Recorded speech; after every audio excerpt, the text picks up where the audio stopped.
पूरी दुनिया में मशहूर, भारत की सबसे बड़ी और पुरानी, राष्ट्रीय और अंतर्राष्ट्रीय पुरस्कारों से सम्मानित नौटंकी लोक संगीत की पहचान गंगा प्रस्तुत करते हैं अपनी नई नौटंकी।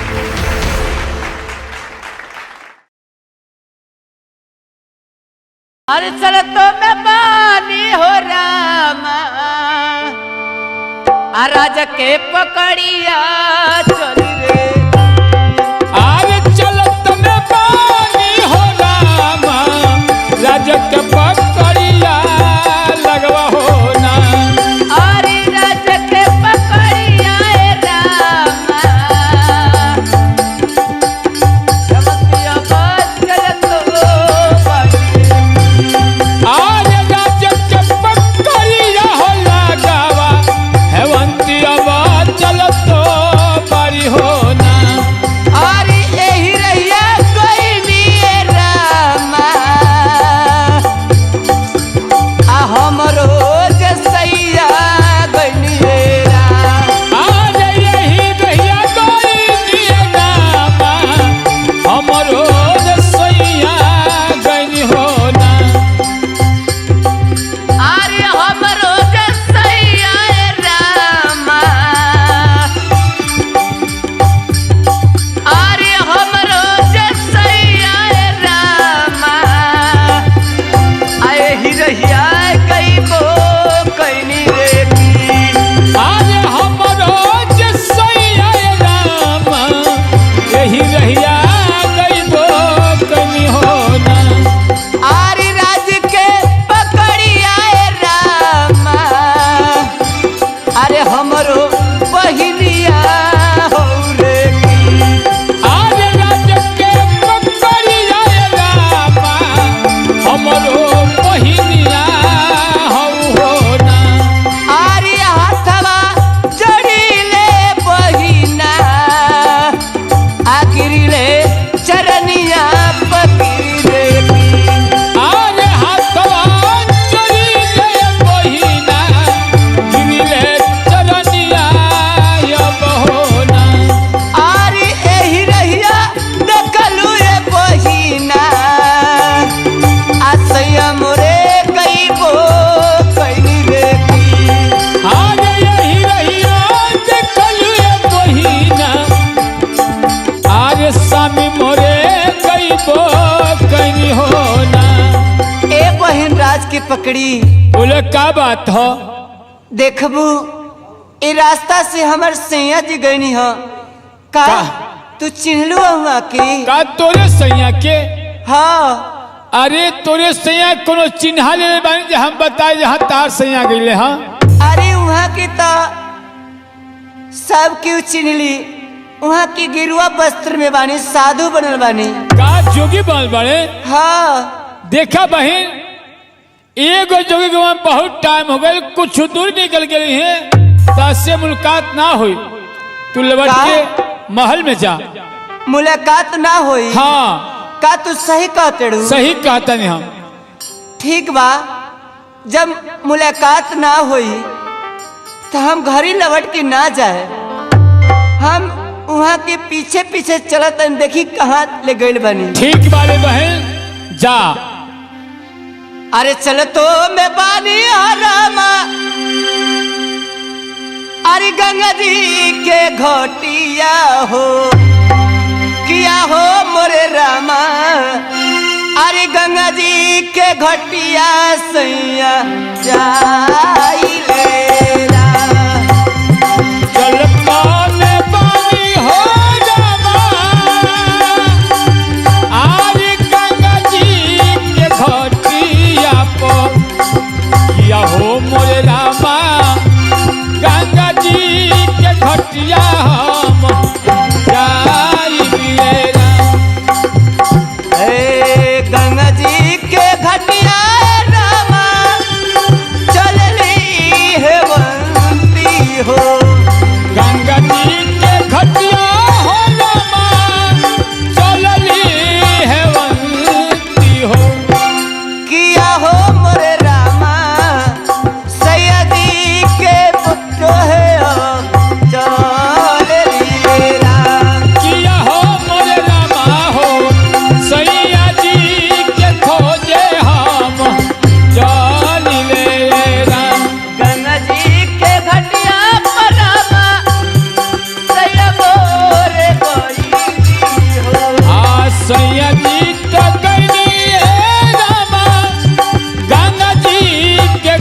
घटिया किया हो मोरे रामा पीछे पीछे चलेली हेवंती नुवेरा किया हो मोरे रामा पीछे पीछे चलेली हेवंती नुवेरा।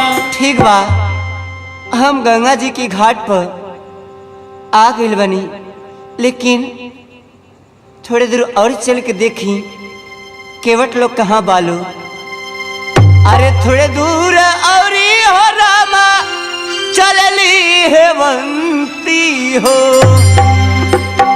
किया हो मोरे रामा अरे सैया जी के लगावा हम चली लेला किया हो मोरे रामा सैया जी के लगवा हम चली लेला।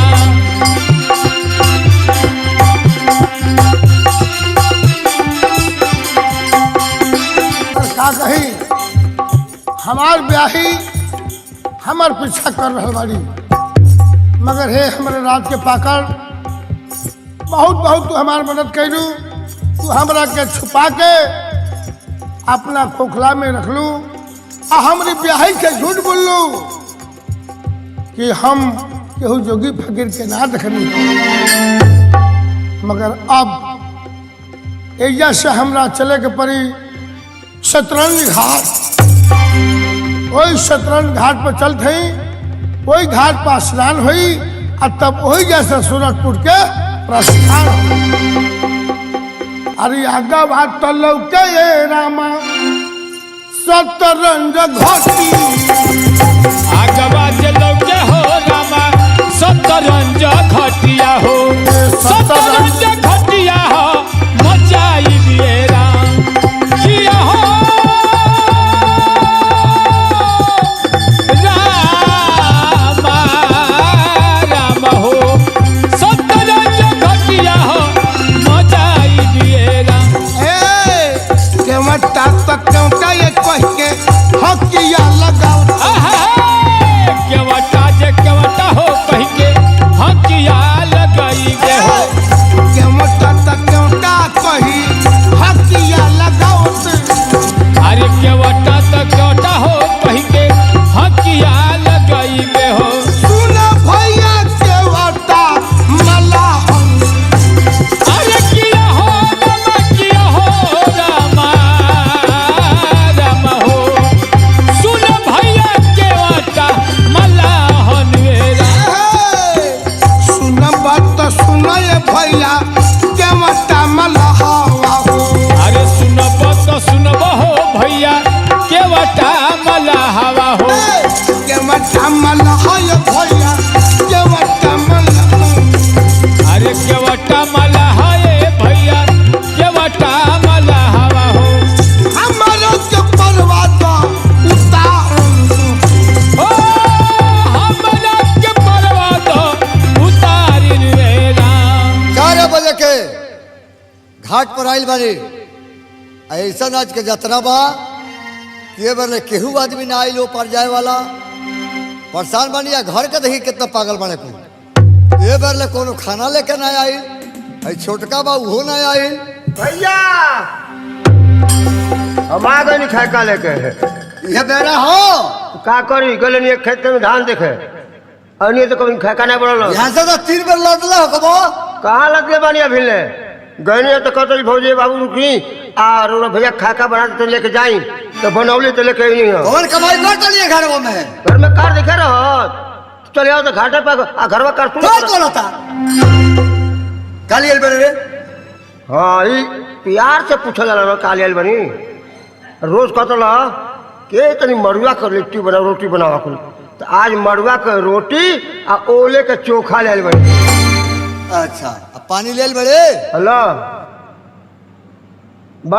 बड़ नदिया पर पानी की जरूरत है एक काम कर का हम चलता नहीं खाना खाए। हाँ अगर केहू आवे वो पर जाए वाला तो हमारा खबर करी।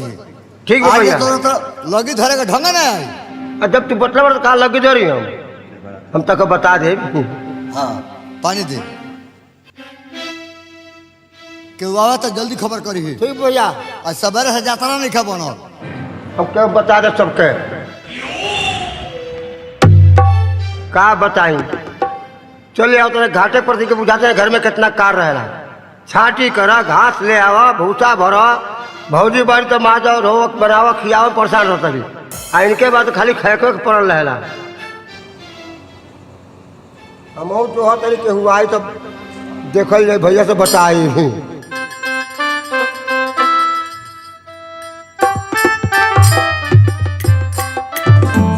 अभी लेके हूँ ना लोकल साँझ हो नहीं रही बा।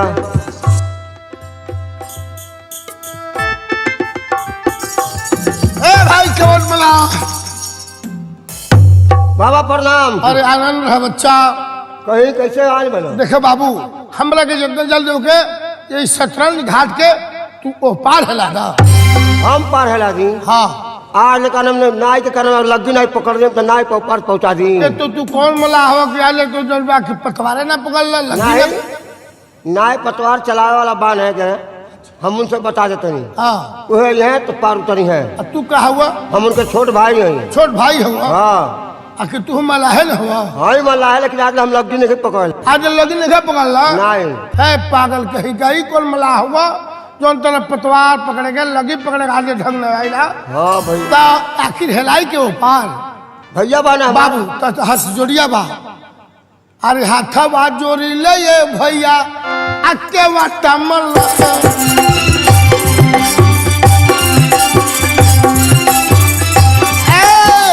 हाथा बात जोड़ी ले ये भैया के वाटा मल्ला हो।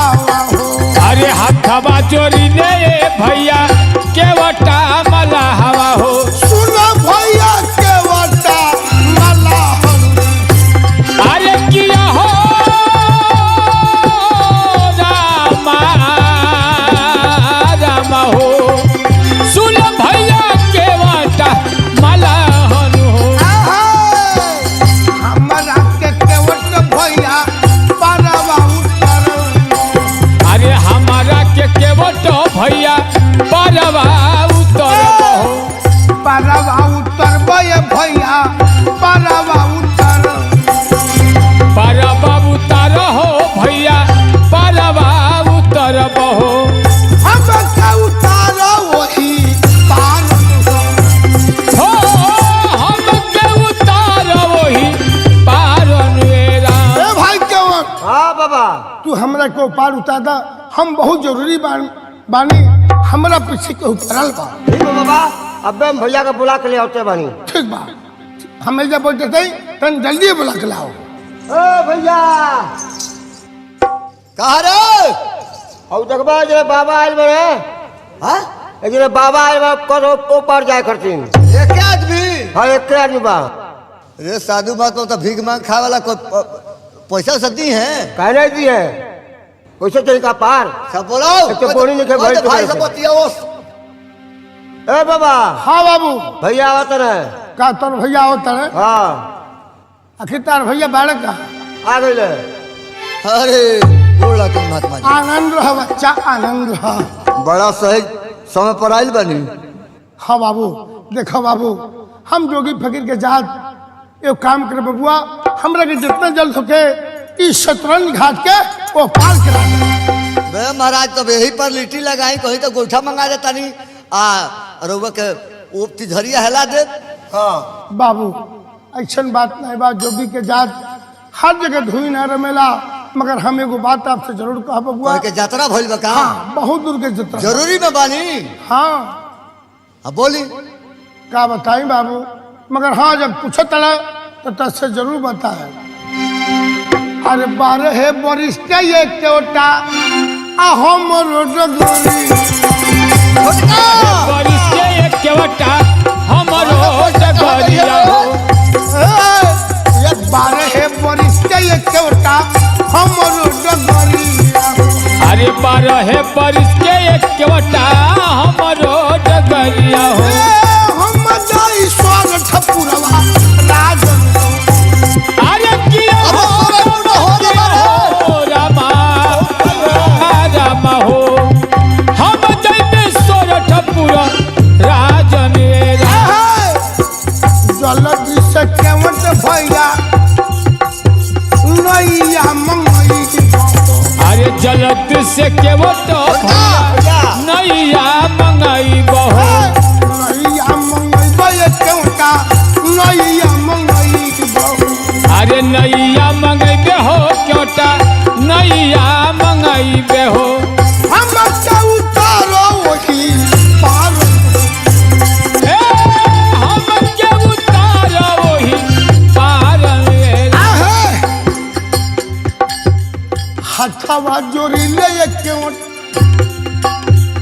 गिरी ले चरण अथवा जोड़ी ले क्योंटा गिरी ले चरनिया के हथवा जोड़ी ले केवट गिरी ले चरनिया हो अथवा जोड़ी ले केवट गिरी ले चरनिया हो संकट में हो खना सहाय ओ संकट में हो खतु सहाय मेरा ए भाई आगे किया हो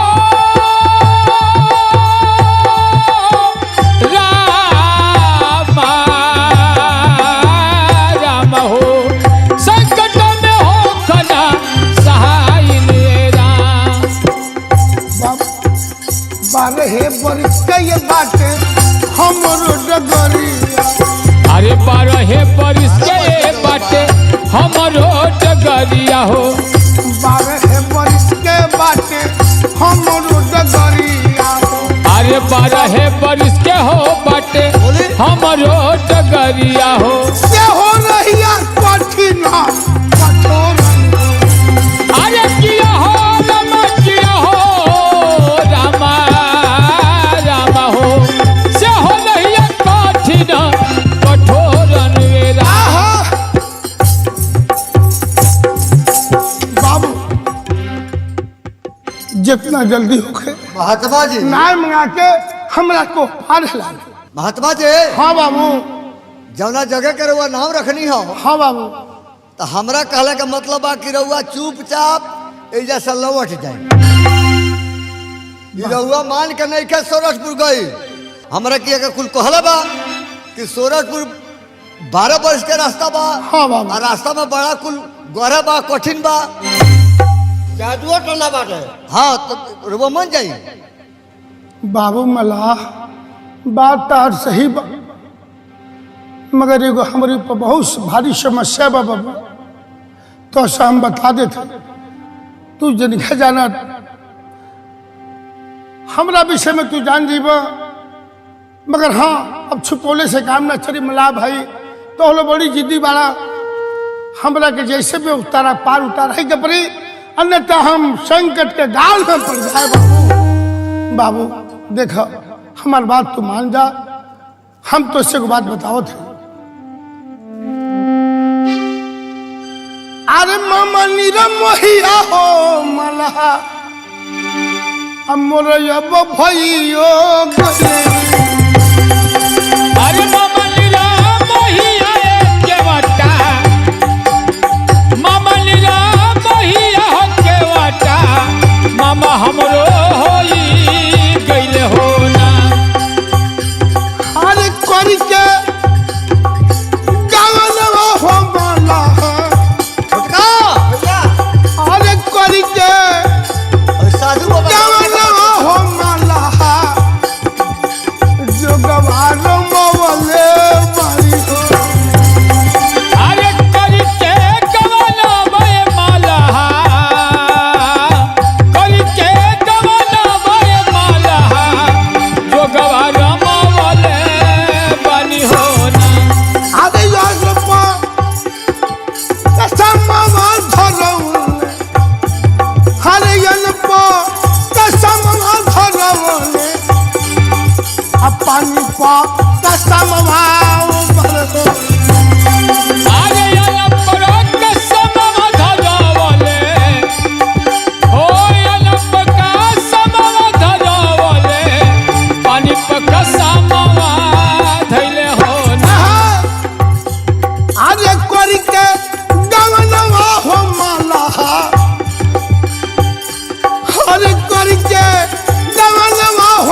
बात कह बहुत देर हुई, बहुत जन बाकी कष्ट बा बाबू, जितना हो सके हमारे मजबूरी पे ख्याल करो, हम जे गंग वो पार उतार दो। मजबूरी से हमारे बाल बच्चा ना जी है, हिला दे, बाकी खेवा चाहिए। बाबू जोगी फकीर के जात हाँ, एक काम बा प्रसाद दे देते। प्रसाद से हमारे बाल बच्चा जी प्रसादी हमारे बापुआ भौजी हमारी खा ले जा। बाबू जोगी फकीर के आशीर्वाद ही प्रसाद होला। हम तो ऐसा आशीर्वाद दे कि तहार बाल बच्चा आजीवन मंगल मैं रही। आशीर्वाद देवे देवे तो हमारा पूरा खानदान खत्म हो जाई खैला बिना। अच्छा ऐसा बात बा। सोना हाँ हेलाए, बाकी 551 रुपया ले, सवेरे के बेरा बा बोली भाई लेके महात्मा हुआ तो छोड़ देने तो 1001 रुपया लेती। का 551 लेब तब लेब? हाँ हम महात्मा है तब, और दूसरा के उसे 1051 लेकर तो भीख मांग लो, चल जा गंगा के पास। कहा जाए बाबू? नगदी ले, बुधरिया ना, उधरिए ना, बाकी ना मानल। बाकी बाकी काजल उन सब कहिया लौटबे लौटिए कि नहीं लौटे के भगवान जाने। एगो बात तो से बताओ थे, जौन सोरठपुर से लौट के आए तो हम तारा के नाय के खेवनी जरूर दे। बस कर लौट जा, जौन रास्ता से अइले हो नाई बंद कर रे, चल। ए बाबू सुनो, कि ठीक नहीं लागत ला, हम तारा के वैसन सामान देता नहीं कि जिंदगी भर कहियो खेब वो रहीबे ना कर। ला कौन सामान हो? ला देखो नहीं मेरा खल भाव। रह दो उ भौजाली मत बनाओ। मगरिया वाला सब राखी आई थी दे देले से कहे बाबू तारा धन बढ़ी, तेरे धन बढ़ा के ते कहना अपना के बढ़ा दे जमरी बजावा तारे। बहुत लोग दानी बा। हाँ बहुत लोग दानी बा। हाँ चल जा गंगा के सीट के पास। अच्छा अब वही जा तरह के मिल जाए, भिखिया तरह मांगे के बा, बाबू हमने के तो मेहनत नहीं करे के बा। हई तो बात तो बीच में जाके डुबा दे, अब बस हम तो निकलिए जा पौड़ के। अच्छा तो काम करो, ये बड़ा तू हमको पार हिला दो, हम तोरा के सवेरे खवाई जरूर दिया। बस रह जा, सवेरे के बेरा के ऊपर हम विश्वास नहीं के हो दादा। बाकी के बाद केहू लौकेला? अच्छा हई तीन हई मला तो तीन कोनिया मुहनियर लौकता है। तीन कोरा या चार कोनिया रही। अब हमरा बाद ये डंटा धरी। हाँ का धरो? लगिया। हाँ लगिया। अब ई डंटा लेखन धइले ना अब धरौलो नहीं खी। ए भाई तो हमरे बस सिखाओ तरका नहीं चलाओ के निकला। तो सिखा देता, नहीं तो रहुए जाए हो जाई है। हाँ ठीक है भाई, तो ठीक बा, नाई तैयार करो और जल्दी हमके पास डाल दो। बिना पैसा के तो नाई खोलबे ना करे हम।